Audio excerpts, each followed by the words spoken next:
மறுபடியும் ஒரு மாத்திரை சாப்பிட்டார். இது எதுக்குன்னு கேட்டோம்.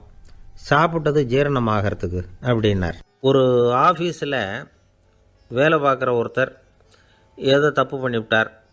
உடனே மேல் அதிகாரி அவரை கூப்பிட்டு அனுப்புனார். நீ செஞ்சது தப்புன்னார் கோபமாக. இது ஒரு ரகம். சில அதிகாரிகள் இப்படி நீங்கள் செஞ்சது தப்புன்னு சொல்கிறதில்ல, நீங்கள் செஞ்சது சரி அப்படின்னு சொல்கிறதில்ல. எப்படி சொல்லுவாங்கன்னா, நீங்கள் செஞ்சது சரியில்லைன்னு நான் நினைக்கிறேன் அப்படின்னு சொல்லுவாங்களாம். அதாவது சில பேர் நீங்கள் செஞ்சது தப்புங்கிறாங்க, அதையே மாற்றி சொல்கிறாரு இவர், நீங்கள் செஞ்சது சரியில்லைன்னு நினைக்கிறேன். இது ரெண்டும் அர்த்தம் ஒன்று தான், இருந்தாலும் வார்த்தைகள் வித்தியாசம்.